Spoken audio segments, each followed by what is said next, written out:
I guess my claim to fame is my ability to procreate. Shit, straight into it. How many kids has Trump got? Like he's got a lot of kids too. I think he's been married 3 times. Yeah, he's a bit of a lightweight. I think it's about 5. Yeah, he's a bit of a lightweight. Yeah. Heterosexual people just couldn't They don't understand. care. You're a They don't man. care. How could you not like a woman? How could you not? But they don't like women. They like men. So maybe there's a case for that. I reckon most Aussies are just totally oblivious of. But it's, How but good Australia of course is. they're meant to be oblivious. That's what safety means. No, but these days there is no excuse because I follow the British media, what's happening in England, and that country is sitting on a powder keg.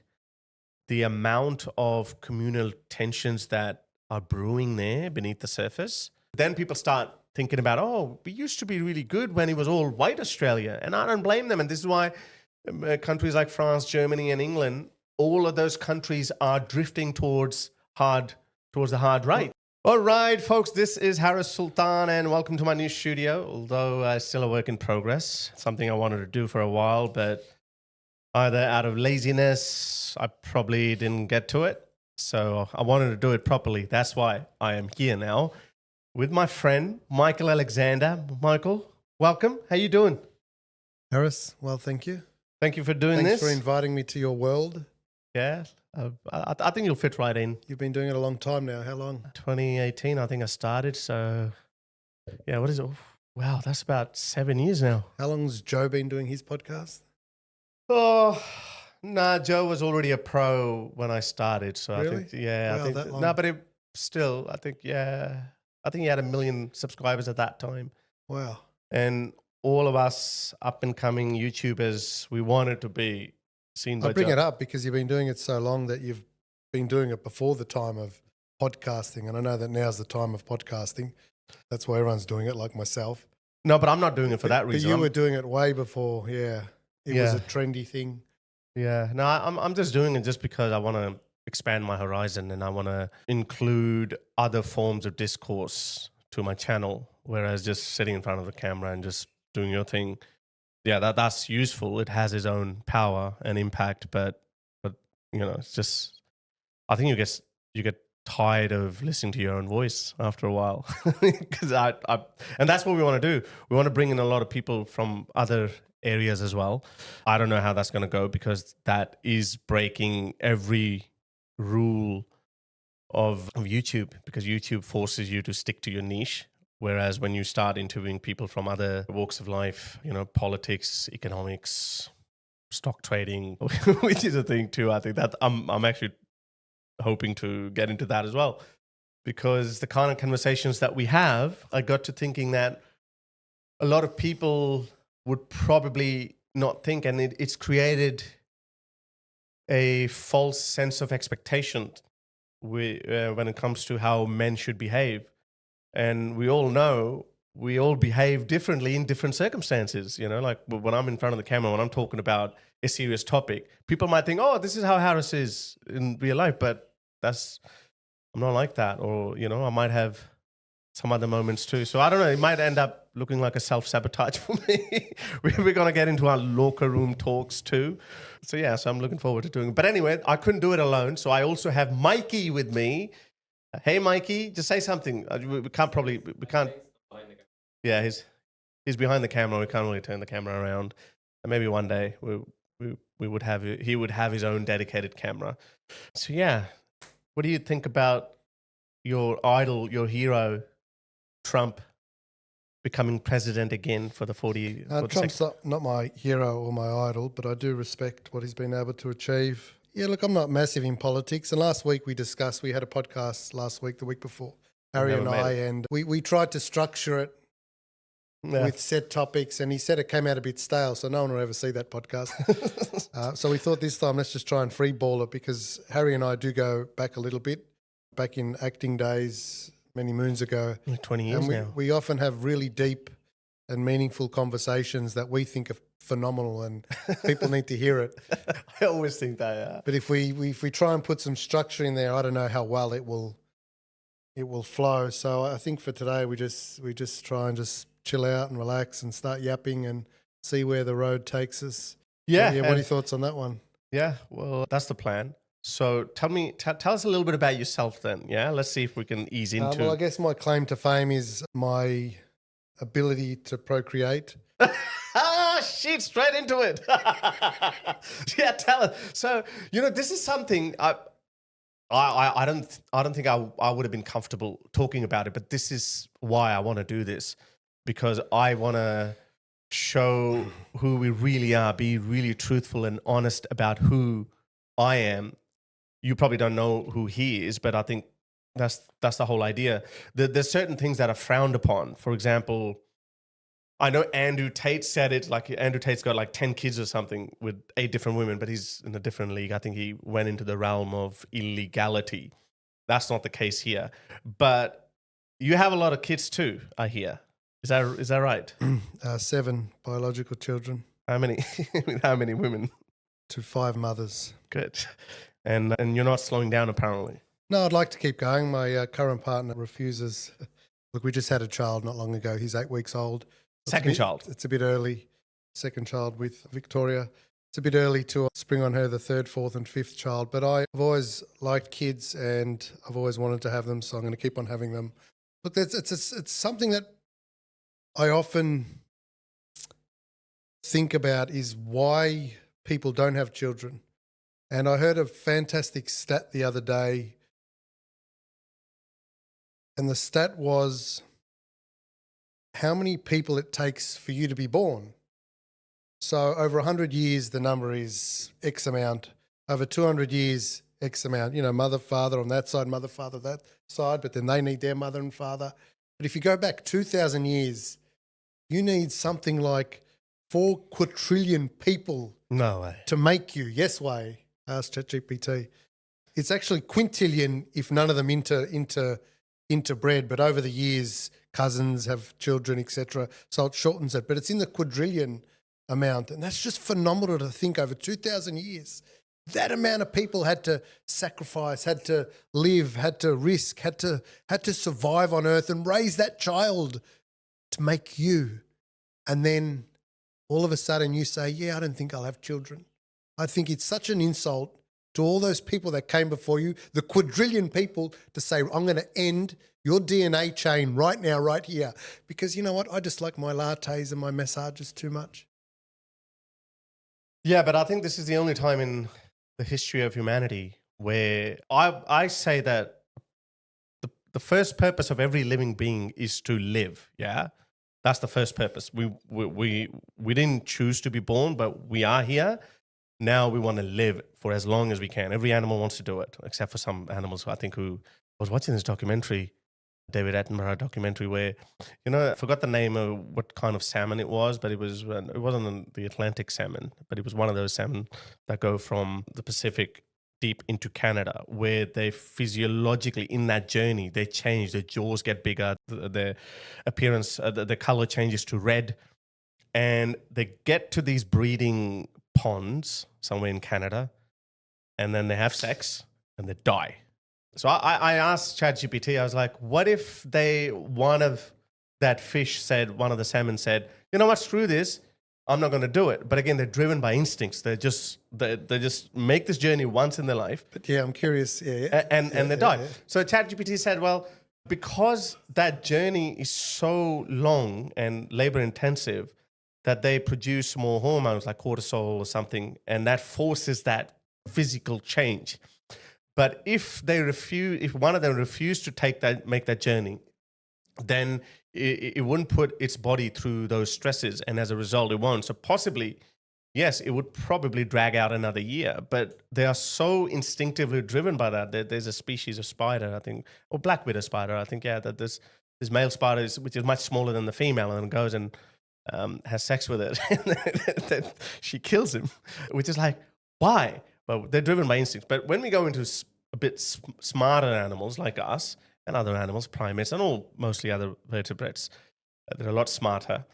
When we go into that, we want to live as long as we can. And then the next step is, after survive, we want to thrive. So we are at that stage of humanity. I think we're the only species where we just are so into thriving that we say that, okay, what's the point of bringing more kids? Because I love my lattes and I want my massages. But how do you counter that point? Like your life, don't you think your life would be better? I think Elon summed it up when he said if Elon has got people many stopped kids as having well. children. If everyone stopped having children right now, then we fucked. would be extinct in 100 or so years, Yeah. around 100 years. I mean, that's just, and it just slaps you in the face, the reality of, But you're not doing it for the sake of saving the human race. no, I'm doing it for the sake of, like you said, you bring it back to instincts. Instinctually, there's something inside of me that says, we talk about first step is survival. Well, surviving is living as long as possible.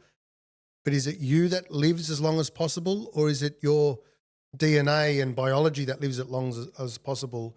That's what I'd say back to you about that longevity. Is it you, the human, Michael, the individual, or is it my cells that just want to keep on going? Because if it's my cells, that makes sense to children.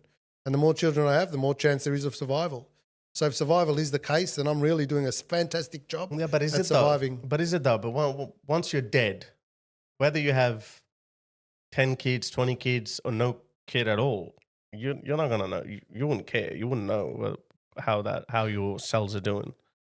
Yes, but while I'm in the gene alive, pool. I know that my offspring will continue on, and that gives me such satisfaction on such a fundamental level. And there's all the other added benefits, the joy you get from seeing a yeah. child, the love, the Yeah. affection, the accomplishment, being proud. So many factors, not just your cells living on. But I do believe that's nature's way of making sure you do it by giving you all those add-ons. It's why sex is so good, to make sure Sex you is a trick. procreate. Yeah, sex is nature's trick. It just tricks us into like, hey, it's so fun, do it, keep doing it, and you're like, yeah, I want to do it, but what comes after it is What comes requires after it hard is work. pretty damn good. Yeah, look, it's good, but that's not how most of humanity sees it right now. Well, that's why I said I toy with this concept idea of people not having children, not wanting children. It fascinates me because deep down on a biological level, it's a no-brainer for me. But in this society, though, for the longest time, it is actually, even now, it's still frowned upon if you have, I guess you are probably celebrated if you have 4 or 5 kids with the same woman. But if you have, but we know that most women don't want to have more than 2 kids. But what if a man wants 10 kids? His wife has said, no, I'm sorry, I can't do it. But that instantly becomes a big no-no in the eye of the society. Yeah, it's like, oh, you somehow you're a bad person. But I got to thinking about it. I was like, because I know you genuinely love kids. He genuinely loves kids. I have only one toddler, and I'm already thinking now, what am I going to do when she grows up? Because this joy that I'm having with her, every time she learns a new phrase, like these days she's learned a new phrase. Not yet. Are you hungry? Not yet. Oh, do you want to go outside? Not yet. It's like she just wants to use it because it's new and exciting. And for her, it's a superpower for her. It's like, oh, I can now dictate my terms because I understand the concept of this. So I'm like, what am I going to do? But you've had, sorry, I keep forgetting, 7. Yeah. So you've, and the youngest one is what, a few weeks The old? oldest turned 19 yesterday and the youngest is 8 weeks. Yeah, so you have this range where it looks like you're never going to run out of this stage of having a toddler in your life. And your kids, I'm sure of it, that they bring different levels of joy in different phases of their lives. Of course, yes. I do joke that, that child, that toddler stage, the baby phase, it's great, but it really goes quick. So I just keep on having them to stay in that phase. Yeah, I think Uma Thurman said, probably one of the late night shows, maybe with David Letterman, she said, to Jimmy Fallon, I think she said, she had 2 kids and she took a back seat with her acting career, and he said, what one advice you want to give to someone? Because Jimmy Fallon also just recently had some kids. She was like, spend as much time as you can because that time flies and you miss it. That's why I'm just making the most out of it with my toddler, because I don't know. But then I'm thinking maybe I should go down your route and keep having kids. Because, I don't know, like, on the one hand, people admire those people who are good with kids, yeah? Like, oh, he's so good with kids. He's a devoted father. He loves his kids, provides for his kids. But then the moment they find out, oh, hang on a second, he's just addicted to having kids. not because of other reasons like sex or having multiple women in his life, because that part is easy. You could still have that without the kids. In fact, you could have a lot more of that without the kids, because you still need, there's an element of sacrifice in that. But yeah, Elon Musk has got multiple kids. How many other people have got loads of kids? Future, the rappers, up around the 9, 10, 11. Nick Cannon, he's 9, 10, 11. Elon, I think he's 10, 11, 12. There's a long list there. There's many actors out there who have multiple kids, 6, 7, 8 plus. I know there's one, they had a TV series of him in America, him and his wife. They had 19 children. 19? I believe it was just the one woman, I believe so. Holy shit. Yeah, hat off 19. to her. Woo. Don't they say after 4 it starts taking away something from your pelvic bone or something? It becomes more dangerous after 4? Yeah, lots of things are dangerous in life, so who cares about that? Come on. Working out, doing squats is dangerous. You don't want to die, do you? Driving a car is dangerous, flying an aeroplane, many things are dangerous. I don't think that's a reason to not do something, especially something so rewarding. Yeah, it's... You're going to keep going as long as you can. Look, it's something I've done and it's something I'm proud of. Whenever I talk to someone about it, they do... I never get a negative reaction. People are like, wow, well, that's amazing. Oh, you're crazy. Oh, wow. There's never any... Maybe not to your face, though, but behind your back, maybe. But never to my face. I've ever gotten something... But you can sense if there is a little bit of... if you say to someone, I really like bashing people up, it's just something I like. The other person won't say that's stupid necessarily, like you said. They'll be like, oh, you'll sense there's some disagreement in them, whereas I don't sense that. I just sense more amazement and shock and a little bit of awe. I don't see it as a negative, and I don't believe people see it as a negative. Is that because you can always present your argument better than most people can? Because I don't see anything wrong with you having that many kids. But this is why I think we're talking about it. If there is a reaction to it, I say that reaction should be reserved to someone not having children. I understand not everyone can have children. There's medical complications, but I'm talking about people who choose not to have a child for no other reason apart from the choice. Because I believe that should have a reaction of negativity, not someone who has 6, 7, 8, 9, 10. I don't think it's... When we talk about the biology of it and the biology drives it, what drives that? And again, maybe there is a reason they say no, but what drives that decision to say no? I do not want a child. What drives it? Because nature makes sex enjoyable, so you do ejaculate and ovulate and have a child. Nature puts all these things in place to make sure that you procreate. How do we get to the stage where we say, no, I choose not to do that? It's like saying, no, I choose not to breathe. I don't think anyone on earth would say, I choose not to breathe. Some people do have got chronic depression, but I think it's good that we're talking about it, because these days, for some reason, looking into that, this idea is getting more and more popular in this age of political correctness and wokeism, and these so-called progressive ideas going through the roof, where people are very judgmental, and a lot of women, if they watch it, they'd be like straight away, they'd be like, oh, this guy's a prick. Feminism. How would you? Yeah, again, I guess you said it, like each to their own. Yeah, like I said, my responses are generally positive, and I don't even by women. Yeah, well, they choose to keep having children with me. So yeah, I know that was one thing, because you never hid it from any of your. There's nothing to hide.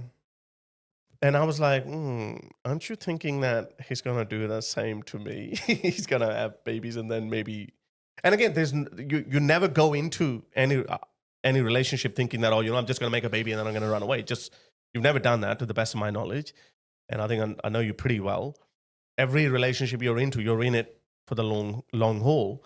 Whether things work out or not, that's another question altogether. It's another topic for another day. Yeah, maybe. Yeah, maybe we should get all of your partners to sit here and say, what did it do to you? What did it say? I think Trump's got... How many kids has Trump got? Like he's got a lot of kids too. I think he's been married 3 times. Yeah, he's a bit of a lightweight. I think it's about 5. Yeah, he's a bit of a lightweight. Yeah.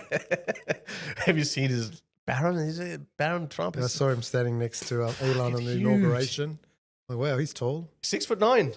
Get out of here. Yeah, 6'9". Yeah, 6'9". We got stats. Did you check that out? 6'9". Yeah, he says it all the time. We need Mikey to pull up stats as we chat.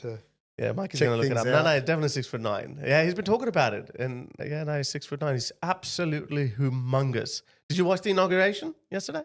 Yeah, it was at 2 a.m. No, yeah. He was freaking brutal, man. Did you watch it? Yeah, I watched it live. He was absolutely brutal. Biden is sitting right behind him and he's like, we've had the worst 4 years in our life. I'm going to throw away every single executive order that he ever I said. don't think Biden could have hurt him anyway. The hearing loss and No, he probably heard. He's like, probably wasn't even sure where he was. No, it's just, he's brutal. I reckon he's going to be brutal this time. He's going to be much. You said that before because it's his last term, so there's nothing. No, but to lose. he seems. Like he won't. It's his last 4 years. No, but he seems sure of whatever he's going to do, though. He seems very sure of it. Last time we had what they called, we had some guardrails. He was surrounded by some professionals who would advise him appropriately, whereas this time he's got a lot of mavericks in his team. Well, one of my oldest daughters asked me after I had my sixth child, Dad, When are you going to stop, Dad? We're getting sick of... Are you better, or do you like this child more? There was some question relating to that. No, not in a negative way. She was just curious. And I said to her, because of you, I'm better at this one. And I bring that up because like Trump, he's done it before. And imagine the shell shock the first time he's president. You know, the shell shock would be huge. Whereas now he knows what to expect. He knows the rules on the inside. He knows the rules on the outside. And he's doubling down on what he's learned. Yeah, he signed so many executive orders on the first day. Even in one of his post-inauguration speeches, he hadn't even gone to the Oval Office yet. And he was signing and he was showing them. There's only 2 genders now in the US. Wasn't there always just 2 genders? No, apparently, officially you could. And I'm starting to see that in a lot of government forms here in Australia. Male, female, non-binary. This is like, whoa. Do passports have it? I think I think passports have them Really? too. Yeah, I think so. I think, I recently filled out. Yeah. So now none of that as far as the US government is concerned. But there are at least 3 genders though. Like the intersex is biological. I mean, 3 sexes, I mean. That is real. But yeah, I don't know. So what's the real? What's the third one? Intersex people, you know. What's intersex? Intersex, they could have both. They have both genitals. Genitals, yeah. They could have both genitals. They could have natural breasts and a penis.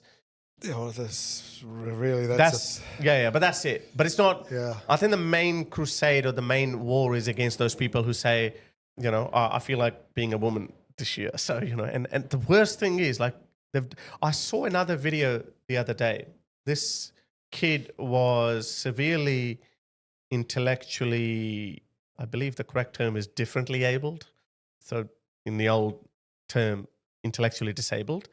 And she has had her breasts removed and probably, I don't know, maybe they did it with the genitals as well or not, but she was only 9 or 10 years old and she's in a wheelchair and she can't even speak. Like she's very disabled. And they went ahead. So it's like, hang on a second. How did you even come to the conclusion that this child wants to be a male? So Trump's gotten rid of all of that, hasn't he? He said there's none of that to be allowed. So no, the first step is against it now. the first step is recognition of that there's only 2 genders. So whenever you fill out a government form, you would only be asked whether you're a male or a female. I think there should be an intersex option as well. None of this non-binary BS. Yeah, but I guess you can say that easily because you identify as a man.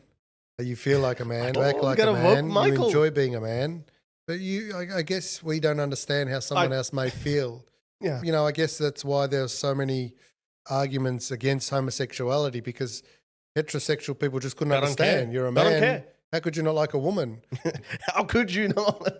But they don't like women. They like men. So maybe there's a case for that. There is a case. There's definitely a case for that. And I think because your argument is externally you're this way, therefore everything has to be that way. But homosexuality, which is accepted, is after a long struggle. You are that way externally, but internally you're different. We accept that. So maybe there is other forms out there we just can't relate. I have a theory on that. So yes, so across the board, even in the conservative circles, you have people who are very tolerant towards homosexuals now. a lot of conservatives actually don't have a problem with that. They say, things never stay static. So the progressive side says that, hey, the society was very antagonistic towards homosexuals. They had to struggle for it for many decades. And then eventually they ended up getting recognized as equal members of the society. So we're doing the same thing with transgender people. However, I think the reason why the transgender movement didn't really earn the respect of the wider society, I reckon that's because they didn't go through the same struggles as the homosexual community did. It was just because it's supposedly something different and progressive, therefore we're just going to shove it down the throats of everyone else, whereas homosexuals had to earn it. I'm not saying that everyone should go through those hurdles and discrimination. I'm not saying that, but that's how humanity works, I think. So for the longest time, I still don't have a problem with the transgender community. I don't care whatever gender you have, however you want to be identified. My biggest pet peeve was, sorry, if you were born a male and you happen to be a very physically big male, then you shouldn't just say, okay, I feel like a woman, now I'm going to compete against women in their sports, in tennis or MMA or boxing, whatever. That's my biggest, but that's where they went too far. They were like, oh, you know what? We're different. You have to accept it. We're going to go into it. So that's why that winding back had to happen. And I think it's happening. Whereas with the homosexual community, it was only about, we just want to be left alone. Don't discriminate against us. Don't persecute us. We want to, if two men or two women, they want to live in some sort of a union, it should be like that. But I think the transgender movement went a bit too far. Or maybe So you're talking about the fact that who won the Woman of the Year one year? Yeah, Kardashian's dad. That's right. Mum. Yeah. So, Mum? Well, actually, do that's they call him mum or dad? Yeah. Caitlyn Jenner. Interesting. That's a good question. Do they call Actually, him mum yeah, or dad? I've never seen. Yeah. Mikey, do you know what they call him? They go, mum, dad. I mean, sorry. Shit, this is too much. I don't think we could do that. No, but I think even Caitlyn Jenner came out and she said, "This is going way too far. We didn't expect it to go like this." And I don't think Caitlyn Jenner would have been. I would have had any respect for Caitlyn Jenner because she was already. He was when she was a male. He was a very gifted athlete. But imagine at that time, she's had her sex change, a gender change operation, and then she went into female football and then started killing it. I would be like, oh, come on, man, woman. That's a bit unfair. She missed out. That was another career. Yeah. But again, because she was already such a good athlete that she didn't have to do that. So back to your mate Trumpy. So he's putting all these things in place, and he's So that's the first step. So he's shaking and moving. So the U.S. government, bureaucracy is known as moving very slowly. Things take time. Yeah, no. We all joke about it. Our government's going to take this long. The permit takes months. So are you saying that this time around he's doing things quickly? Yeah, and that's why Elon's in, to really speed things up and get rid of the waste. I mean, I'm not experienced. It's all hearsay, but I knew someone that worked in politics here in Australia, and she quit because she said it was corrupt, financially, mates doing jobs and charging X amount and things taking too long, and it's just silly. It's waste. It's gluttonous.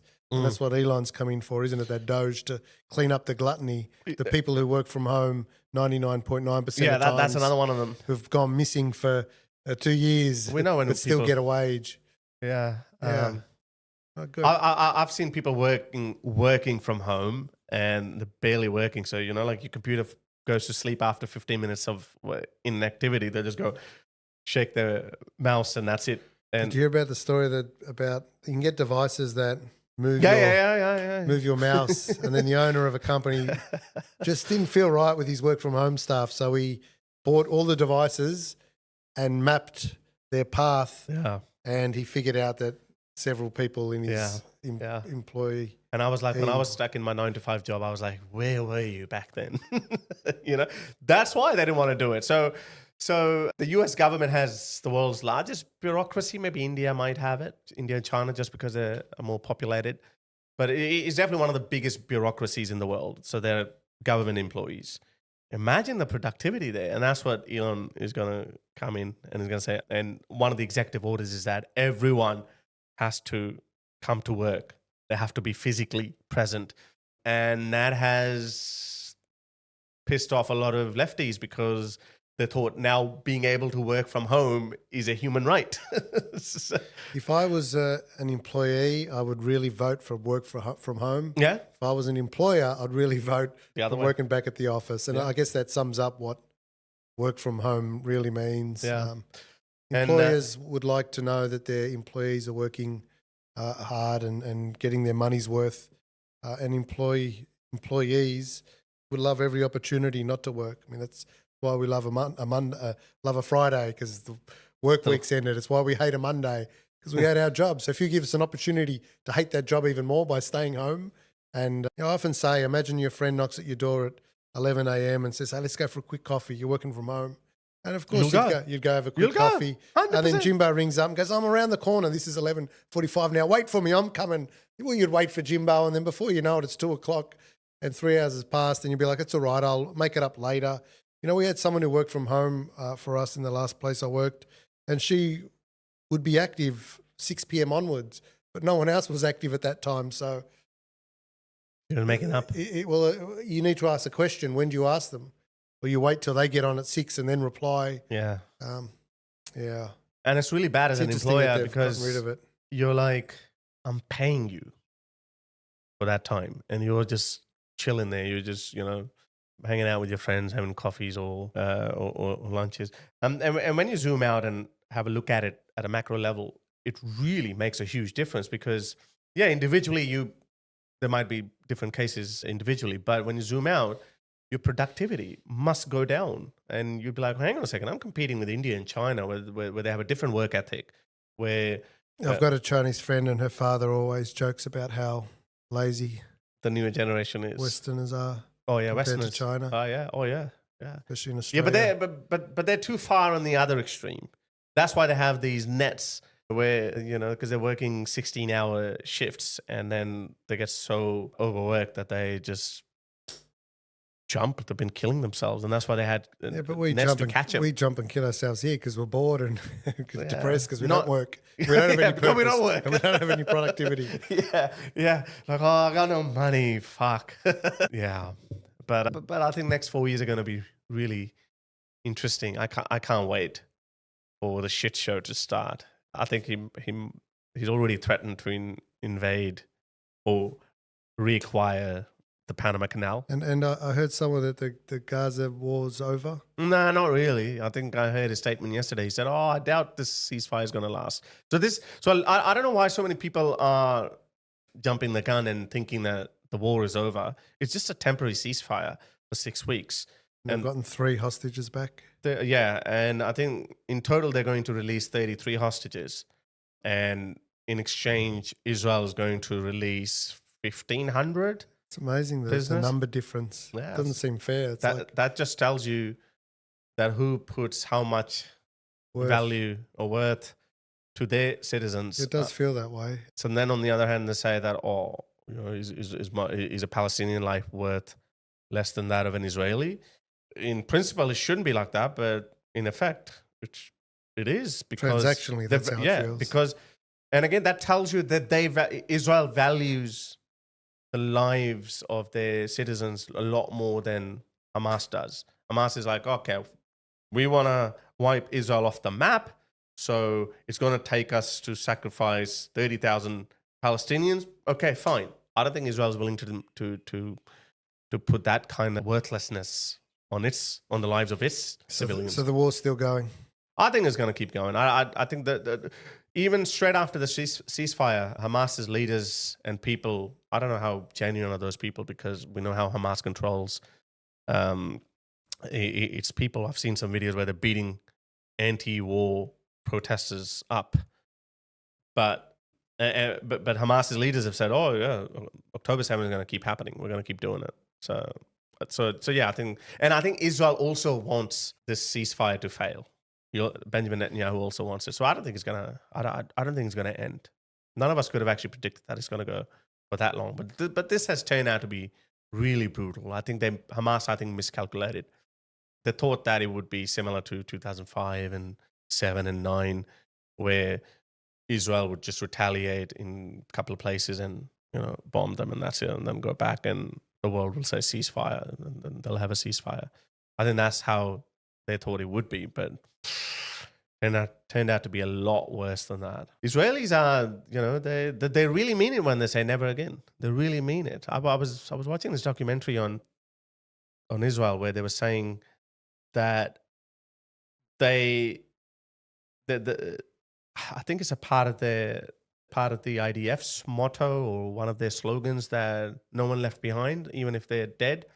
There's one guy that they have been trying to get back from Syria since the 80s. Like, he died in the 80s, and they're still, they've been pressuring Hezbollah, or I think Bashar al-Assad. I can't remember if it was in Lebanon or in Syria, but wherever it was, they were still in negotiations, and they were still trying to get him back. And it must do something really amazing to your morale if you think that, my government or my army is going to try everything to bring my dead body back. And that's why but then on the other hand, some people say that, they don't really care about hostages as much as the relatives of those hostages would like Israel to be. But yeah, I don't know. I don't know which way it's going to go, but I don't think that the ceasefire is going to last. And what happened in Syria now? Is that all solved? Yeah, no, it's not solved. Oh, mate, that area is never going to have peace because the whole area is just blowing up. Now, the new masters of Syria, the West is trying to be as accommodating as possible, hoping that they would be able to work with them. But they're Islamists. They have promised that they would have free and fair elections in a couple of years' time. They're just consolidating their power. They're consolidating the state per se, and then they're going to have free and fair elections. There's so many factions involved, but like everywhere, there's one dominant one. And we think they're going to I think that they're going to take over, and they're going to be just as brutal as the Taliban or any other Islamist group. It's also depressing talking about this stuff. Yeah. No, we're so lucky. We're so lucky here. But I remember talking to someone, an Uber driver, and he's from Russia, but he's Turkish born, and the war broke out in Russia, and he had to leave. Oh, about the Russia-Ukraine war? Yeah. So he left when it started. Oh, and good, lucky man. He had to pick a country, and he ended up picking Australia because it was safe. And I thought, it's funny, I've never thought as my country is safe, because you're born here. You don't think, it's not one of the things you listed as. But of course, other people from the places we've discussed, of course, Australia's safe. It makes sense looking at it from their perspective. Well, we just don't appreciate it as much as other people do. I do. Look, of course you would. I follow what's happening in Europe. Yeah, so you would appreciate it a lot more than I do. Yeah. I reckon most Aussies are just totally oblivious of how good Australia is. Of course, they're meant to be oblivious. That's what safety means. No, but these days there is no excuse, because I follow the British media, what's happening in England, and that country is sitting on a powder keg. The amount of communal tensions that are brewing there beneath the surface, I don't know. I don't know what's going to happen. Like, surely things can't go on. What you're saying just doesn't make sense. Yeah, because we don't have any of these communal tensions. So what the hell is he talking about communal tension? What are you talking about is going to happen? They're all going to riot, and the place will blow up. And they're going to riot. And again, I just can't fathom that. I mean, I guess people from overseas picked on us because during COVID, we locked down for so long and we were so obedient. So when I hear things, but we are so obedient because, look, there's the proof. And then so I hear you saying tensions and powder keg. I'm like, what are you talking about? You just meant to obey the rules and do everything other people tell you to do. And so why would there be any explosions of sort? I think Joe Rogan said that when they saw that we just sat down when the government said we're having these lockdowns. We just sat down and only a few people came out. And Joe Rogan said, whoa, these people are so obedient. It's because Australia is a high trust society. Australian, governments are always dodgy, but Australia. When I look into, my biggest mistake was I thought the UK would be very similar to Australia, but it's not. The amount of corruption there, the amount of anger there in the community, the distrust that people have towards their government is through the roof. And here we don't have that level of distrust because things work. Mostly they work, you know. It's only now when inflation rises, when cost of living gets out of hand, when those things start happening, and then on top of that you have an immigration problem.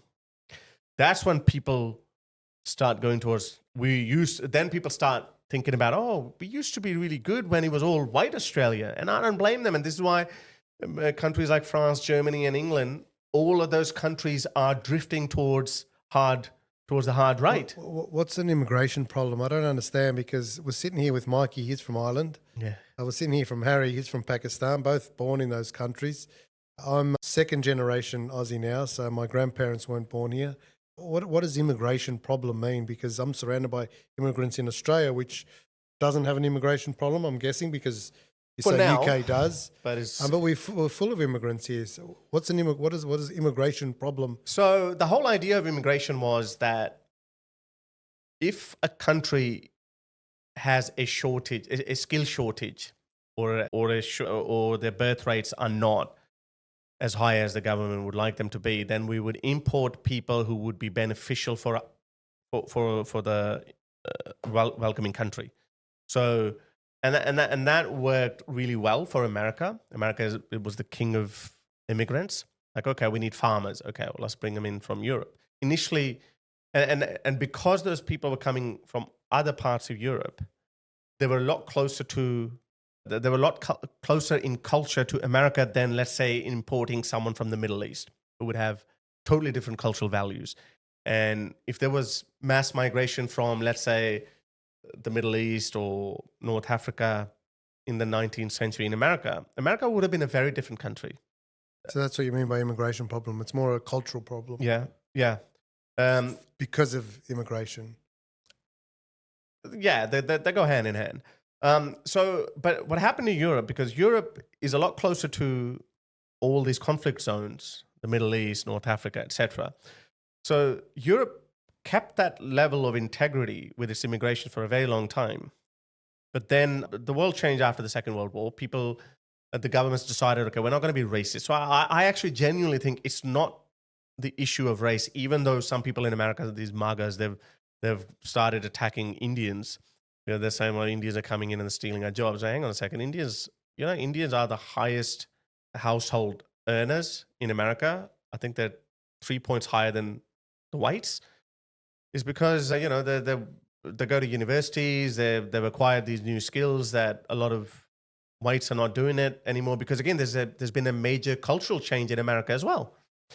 An average American of today is not raised under the same circumstances as an average American was raised in the early 20th century. There was a bigger drive to, okay, I'm a factory worker, I want my kid to be a doctor or go to university or something. Now it's not the same. Whereas India is coming across, and China is also, China got to that 20 years ago where they were like, okay, we're going to send our kids to these high-end universities where they're going to earn these valuable degrees, and they're going to do well. And that's why a lot of Indians end up becoming very successful in the Silicon Valley because they're doing well. So America is still good at that. But what happened to Europe, they're not getting these skilled migrants. They're getting these low-skilled people who don't bring much value to the economy. And there's a net negative impact. If they come in and they drive Uber or Deliveroo or Uber Eats or whatever, yeah, it's stimulating the economy a little bit. But what about their economic footprint on the NHS, on the public infrastructure, etc.?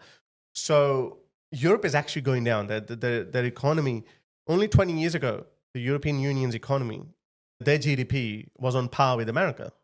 But now it's 40% lower than that of America. Yes, America has advanced really well, but Europe has not grown as it should have grown. And that has given rise to this discontent and distrust that the public has now towards the governments. We, because of a geographical isolation, successive Australian governments have been really good in turning the boats away or discouraging people. So if you're coming from a third world country as an economic migrant, you look at, okay, can I go to Canada, America? Too far. Australia, it's a really good country. I should go there, but nah, they're probably going to put me in a detention center in Christmas Island. But what about Europe? Oh, great. They're going to put you in a hotel. They're going to give you a mobile phone. And they're going to have these mindless Wokistanis who are going to fight for me. And I think Ireland is pretty bad, where Mikey's from. I think but Mikey's smiling. I can see Mikey. Mikey, you want to sit down with us and maybe talk about it? And in Ireland, they have a lot of these people are burning down these hotels that are housing these migrants. And your anger doesn't go away, and the government doesn't do much in addressing your concerns when they see that all of these men, all of these migrants are fighting age men. So wherever they go, crime goes up, sexual crimes go up, and the local people are not doing that well. Pensioners are struggling to pay their energy bills, but then they see that, okay, this migrant is living in this 3-star, 4-star hotel for free. And that is angering people, and I think they have to come up with solutions fast. This is the reason why in the Netherlands, this guy who was considered far right, Geert Wilders, I actually like him because he says the right things. What he says about Islam is true. So he was a fringe element. Now he won the general elections in the Netherlands last year. Germany might have... Well, the AfD party is probably not going to win, but they're going to have a major voice in the parliament, in the Bundesbank.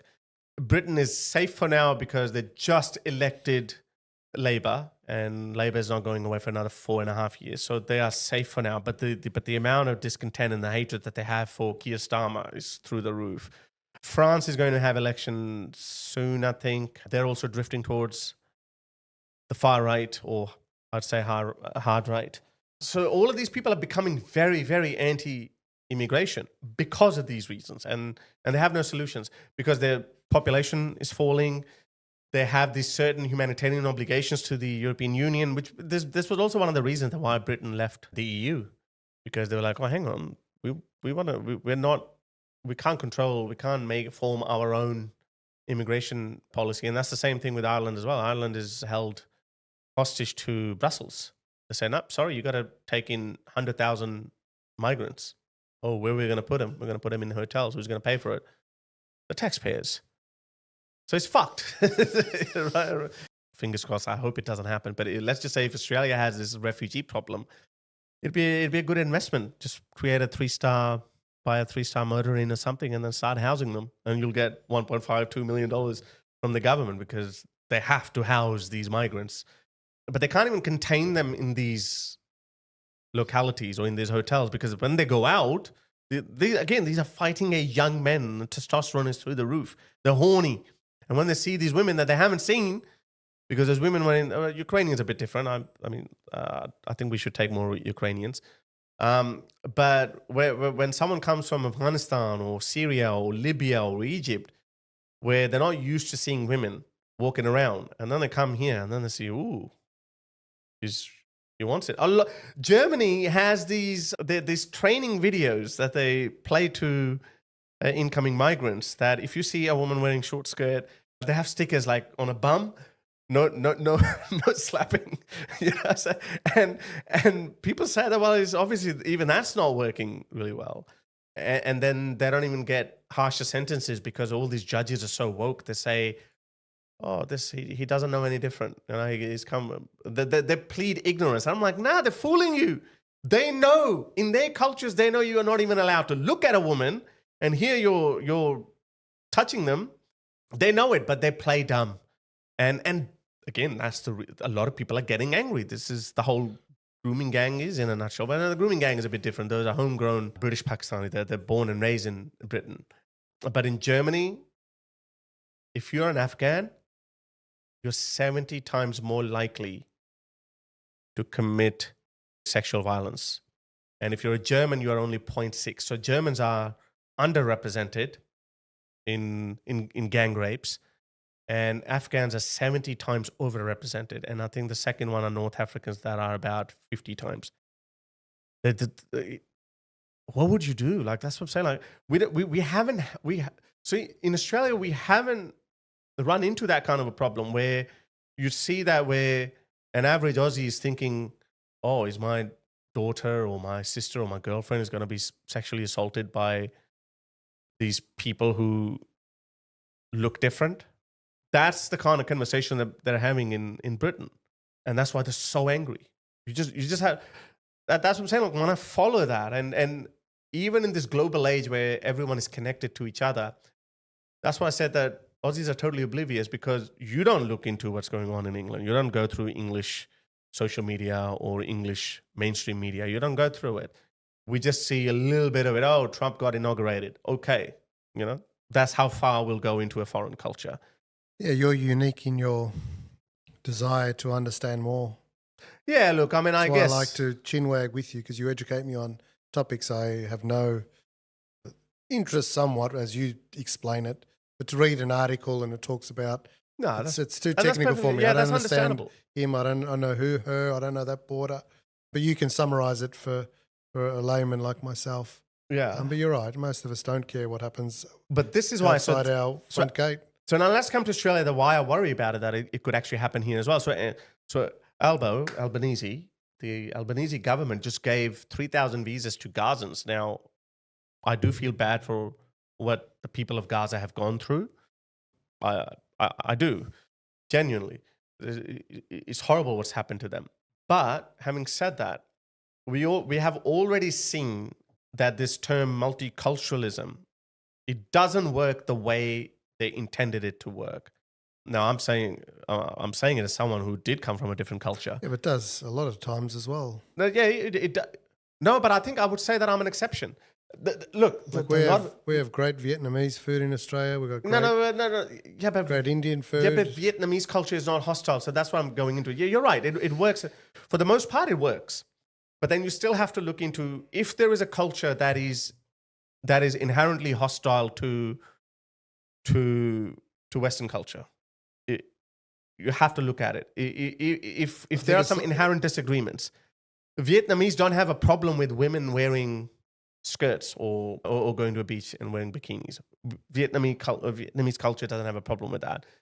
The Chinese culture doesn't have a problem with that. And Indians don't have a problem with that. But Muslims do. So, okay, that's fine. Can they find a way to coexist? I'm sure a lot of people can. But there is a significant percentage that has a problem with that. And I'm talking about big percentages in any diaspora. So 20, 30%. You're born in a Muslim country. Yeah. So is there a difference between Muslims in Pakistan versus Muslims in other countries? Yeah. There are subtle differences. So but just subtle. In some cases, they could be very major. They could be vastly different from each other. For example, Malaysian Muslim would be very different from a Pakistani Muslim. And Pakistani Muslim would be very different from an Albanian Muslim or even a Turkish Muslim for that matter. So yeah, there are major differences. But there are a few things that they unite on. That is that they would see the West as an enemy.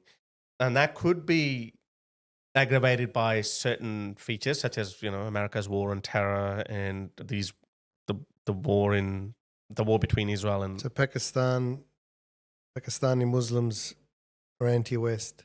There were for the most part they would be, but they wouldn't understand why that is. Do they have a cricket team?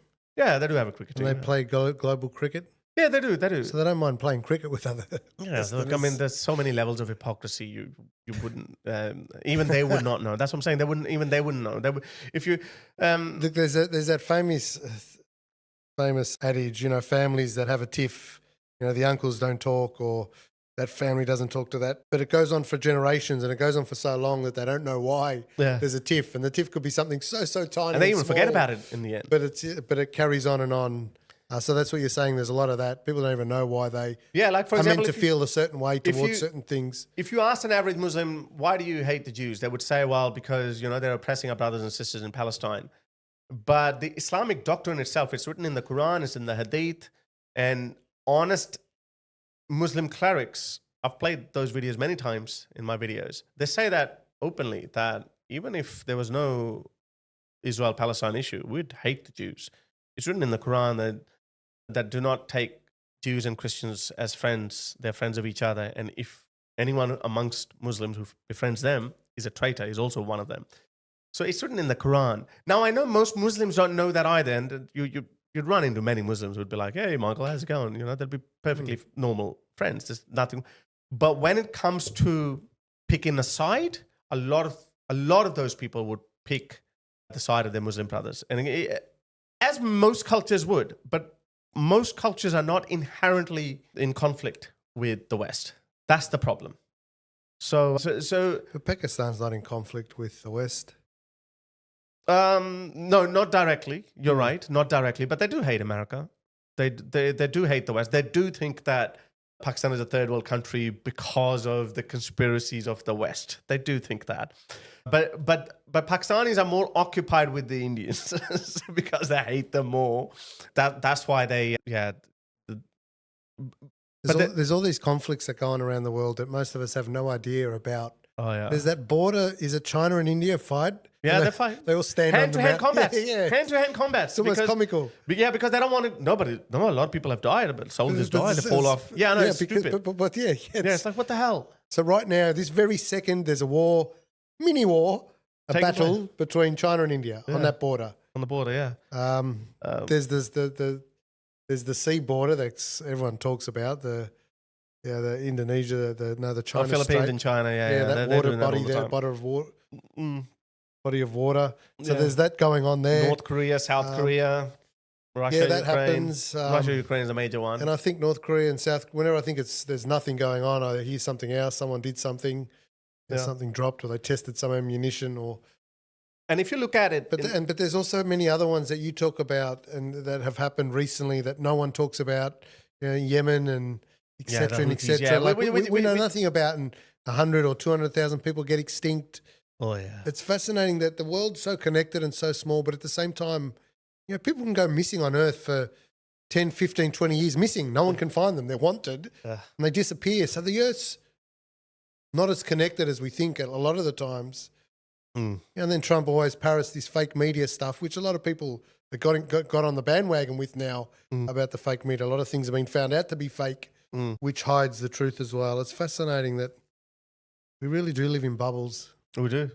Yeah, and your job is to expand people's horizons a little. Maybe a little bit, or maybe I'm not doing that for the sake of it. Not like it's my responsibility to educate people. I think it just it's your passion. Probably got into it, sharing your passion, and it educates people like myself who have no idea about these topics. Just gives me a slightly broader perspective, because really all I focus on is kids at the moment. That's all I got around me. And your businesses. So and business as well. What does that B mean? So I've been in business for. B stands for business? No, B stands for Bronson. It's a brand of coffee machine that'll be coming out this year, actually. Yeah. I've been in coffee for 10 years. Coffee's either the first or second most traded commodity on earth. After oil? Next to oil. But with all this electric car stuff, surely that's got to change, and green beans the most highest traded commodity. Yeah, coffee's been known as one of the healthiest substances on earth. Can prolong your life. I remember reading an article on what gave rise to the intellectual revolution, and it was back in the UK, the coffee houses, where intellects would meet and discuss ideas and all leave a little bit wiser. So coffee made the world smarter, makes it healthier. It connects people. Yeah, it's like, let's meet up. It's a happy substance. Can I take you out on a coffee? One of the things when I tell people what I do, and I mention the word coffee, and it's a great relationship starter. Yeah, you go have a coffee. Yeah, I mean, you can get away with coffee more than if you just went straight for, let's go out on dinner. Fascinating. So yeah, I've made a coffee machine for the home market because we need a really good home coffee, because coffee prices at cafes are getting exorbitant. And it's $12 a coffee in Dubai and about $10 a coffee. This is Australian dollars. In Abu Dhabi and about $8 in China, which is a relatively cheap country, but Starbucks there, it's $8 Aussie a coffee. Australia is currently $5 or $6. I think Britain is about $10. Britain's $10 because you go there and you tell me. Costa is £5 for. Imagine paying $10 for a coffee. $10 for a coffee at a cafe. What the hell is that? Bananas. The only place. But you're building it. The only place that's still cheap is, of course, Italy. €1. But it's creeping up, €1.20 with milk. So you're up around the $2. How's your revolutionary machines going to change that? Your machine, how's that going to impact? Yeah, I heard you the first time. Oh, sorry. This is the time for that magical elevator pitch where it does it in one sentence. I guess it's someone asking you to explain yourself in one sentence. Yeah, I'm cool. How does this machine change things? Look, it's getting rid of all the pain points that exist with current models. You got to make your own milk. Who wants to froth their own milk? You know how hard it is to go to a cafe and find a good barista to make good enough milk for you, and then they expect you to make your own milk at home good on those little shitty frothers. I had that machine. Yeah. I used to have coffee at your house. It's disgusting. Well, I tried coffee at your house. You just didn't know how to make it. It wasn't bad. Coffee machines at home are made of plastic, so the first coffee that comes out of a coffee machine is cold. Coffee needs to be hot and brewed hot, so the second and third's often good. So my machine will have a preheat function. It'll have a milk function where it frosts the milk for you. You won't have to clean the machine after it. It'll be silent. There's nothing worse than having to catch an aeroplane at especially 5 a.m. 5 a.m. and you got a 1-year-old asleep, and you go You to would make always have coffee. a 1-year-old in your life. Correct. So I know this better than anyone.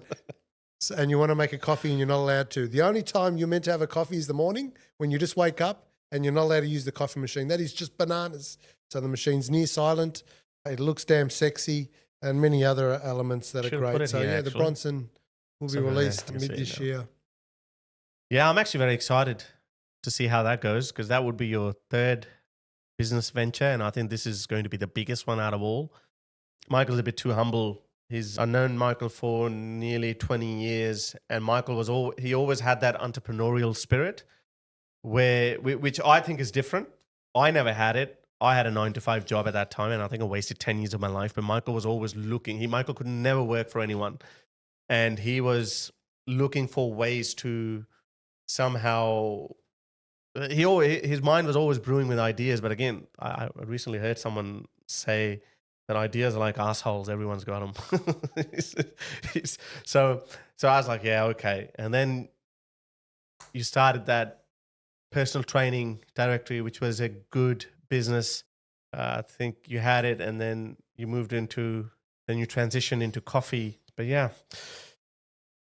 So any last words? I think it's enough gas bagging for I think so. one podcast. Waffled on for a fair bit. Our next podcast, hopefully, we'll have a guest. We'll bring in someone. We'll try to talk about, I don't know, I actually haven't decided what we're going to talk about, but we'll have some sort of a guest, and you'll hear them more than me. I think Michael is going to be with us for a very long time, hopefully. Let's see how this goes. We actually don't know. Let's see if this one makes it. If this goes live, because I don't know if it will. I think it should. Felt good? No? Mikey, any good? Mikey, yeah, you're our first audience. Yeah, he's our first. All in the edit.